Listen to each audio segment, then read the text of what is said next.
pretty good today. The sun is up, the drinks are hot, and now it's time for our first cup. Today, faith. So this is the second part of a duology. The link for the first part and a story that has a lot more cocaine in it is probably down below. But today's not about that. Today is about something I experience 2 to 6 times a month. Tell me if you've ever felt this way. 2 to 6 times a month minimum, right? It's this state where I just get zeroed in on something. It's just, it's just, it's right there.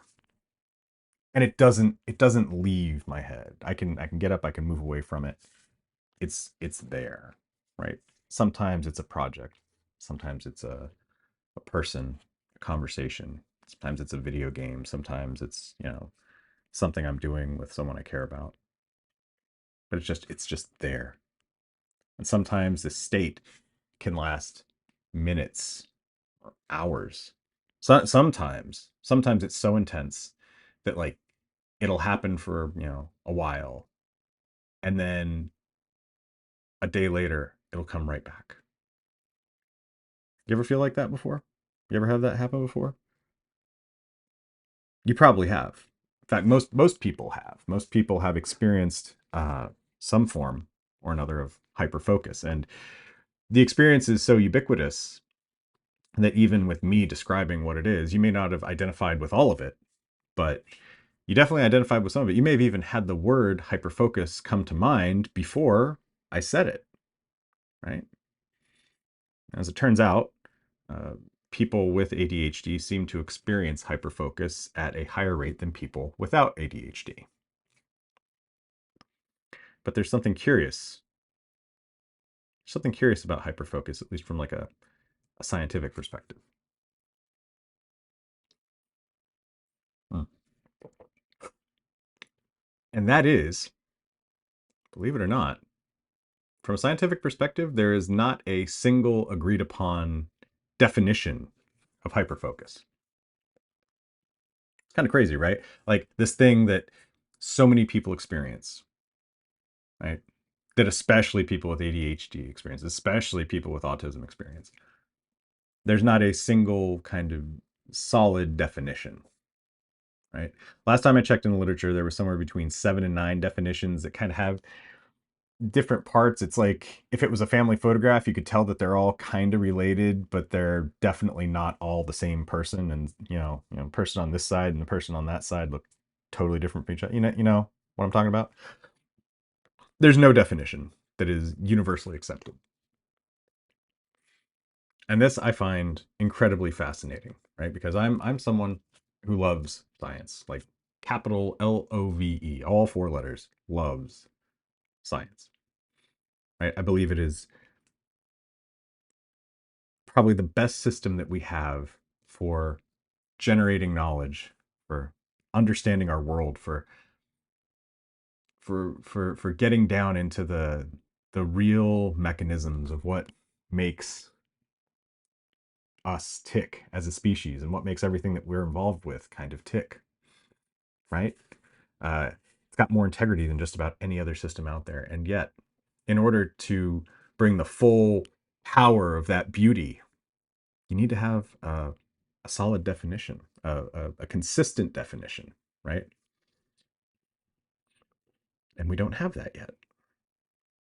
But we have this experience that again is so universal that you probably knew what I was talking about before I had finished talking about it. And in that lack of definition, in the moment that we're in here, that's what I really, really want to talk about today.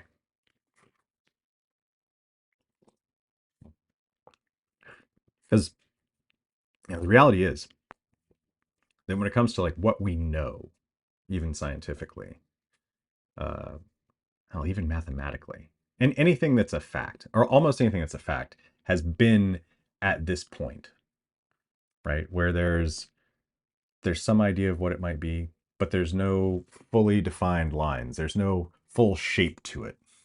right? There's an idea that we can use to sort of communicate it, but there's a lot of slip room, right? There's not a standard definition yet. And what that means is that we get to define it.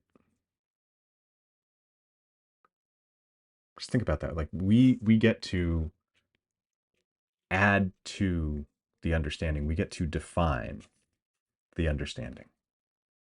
And there's something beautiful about that, right? And I know that there are some people out there who'd be like, no, I just want to stick to what I know and only what can be known, and like let's not go any further. It's like, well, okay, cool, but like that that's protectionism in a way that probably deserves its own episode. But I'm saying nothing drops into our laps fully known, right? Nothing drops into our world with 100% certainty, right? Even stuff that we take for granted, like how to make coffee, right? Like the coffee maker that I use, it's been around for over 100 years. Not that one in particular, but that technique, right? It's something that's super well known, but it wasn't always well known. Everything that I engage with wasn't well known. Hell, even like when I was talking about in the belief episode about ADHD, right? The beliefs that I had about myself, what I knew about myself, changed, right? Everything that we know has this moment of squishiness, has this moment of not being defined. And when we see that moment, we must go towards it and not away from it. Really got to go towards it. Because here's the reality, right? Going back to hyperfocus. Hyperfocus hasn't had a definition for decades at this point. But we know more about it today than we did, even 10 years ago. We know more about it than when I got like my official diagnosis, right?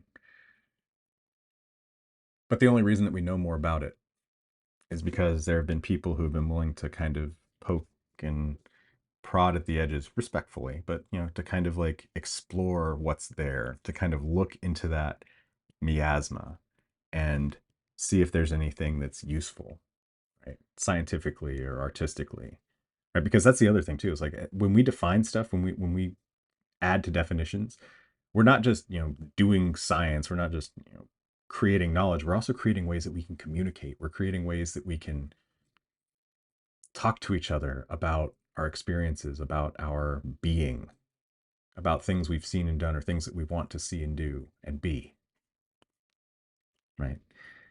But to do that without any sort of definition, you have to be a little brave, right? Because it's easy to just sit back and what you know. It's easier to just sit back and say, oh, well, ADHD is a done deal.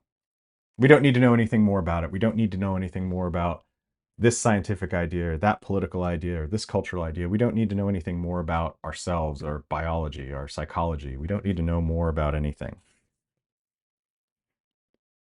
And yet, I believe that we do. I believe that we should be brave and we should go forward into those spaces that don't have these definitions. And I believe that we should do our best to find definitions, right? Because it's not necessarily the definition, I think, that is the fully important part. It's the process of going through it and the stuff that we uncover as we make these definitions for these very complex things, even things that we all know and that we all experience, but they're still not quite like the perfectly tailored way to describe it. I think we need this. I think it is necessary, right? This idea that we need to go beyond what we know.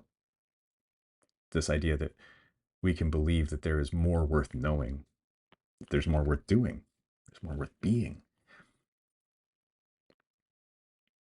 But that doesn't come from a place of knowledge, right? That combination of circumstances is not based in knowledge, but it's based in this combination of emotions and hope and understanding and the acceptance of the power and the responsibility therein. I don't know of any word that encompasses that other than, to say that we must have faith.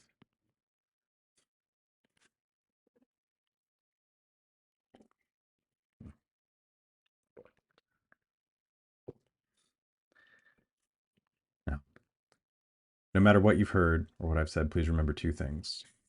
Death comes for us all. Closed mouth never gets fed. Please take care of yourself. Please check with what you believe, and please have faith. We'll talk again soon.